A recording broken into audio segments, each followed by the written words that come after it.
picture sort of looks like this. Old Testament saints and tribulation martyrs get their resurrected bodies at the beginning of the millennial age. The damned of all ages receive their resurrected bodies only to be thrown into the lake of fire at the end of the millennial age. And the mortals that happen to be believers that are repopulating the earth during the Millennial Kingdom, that happen to be survivors of the tribulation period, as they die, if Walward's inference is correct, they will receive their resurrected bodies immediately upon death. Dr. Woods, don't believers who enter, live, and die during the Millennial Kingdom get resurrected? If so, will it be during the same time as the rest of the dead? Very interesting question. Daniel chapter 12, verse 2, and then Revelation chapter 20, verses 4 and 5, basically predict two resurrections. There is going to be a resurrection unto life for tribulation martyrs and Old Testament saints at the beginning of the Millennial Kingdom.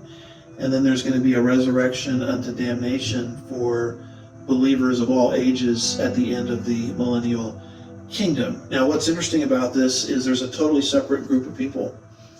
And you'll find this in the sheep and goat judgment, Matthew chapter 25, verses 31 through 46.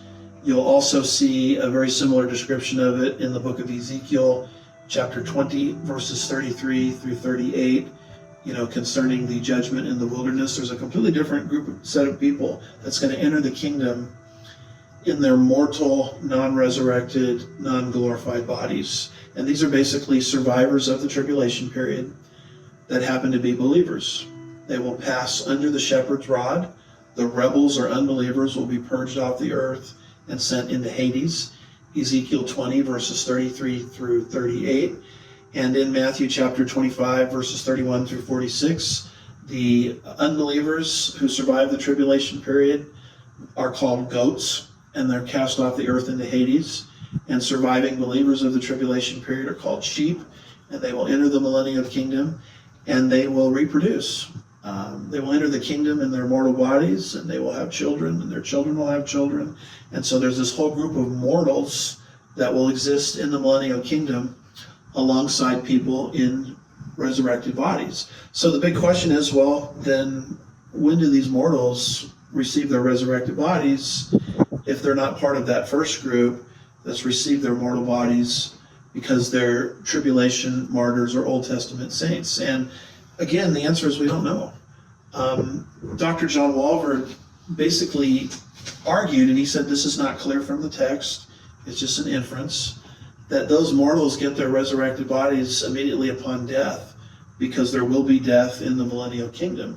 And you see that in Isaiah chapter 65 and verse 20. So they'll receive their glorified bodies immediately upon death. But Dr. Walward was very clear that he didn't know for sure because the text doesn't say one way or the other. It's just an inference. He called it sort of a token resurrection.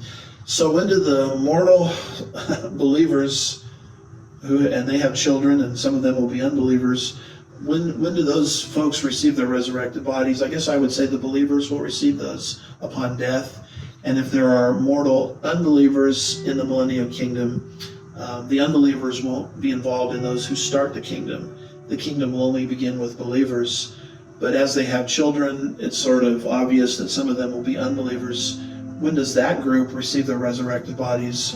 I would think that they are going to receive their resurrected bodies with the damned of all ages at the end of the Millennial Kingdom. So the whole picture sort of looks like this. Old Testament saints and tribulation martyrs get their resurrected bodies at the beginning of the millennial age. The damned of all ages receive their resurrected bodies only to be thrown into the lake of fire at the end of the millennial age. And the mortals that happen to be believers that are repopulating the earth during the Millennial Kingdom, that happen to be survivors of the tribulation period, as they die, if Walward's inference is correct, they will receive their resurrected bodies immediately upon death. Now again, is this something to be absolutely dogmatic on? Is this something to start a new church over? Not necessarily. It's simply an argument from inference. So I hope that helps.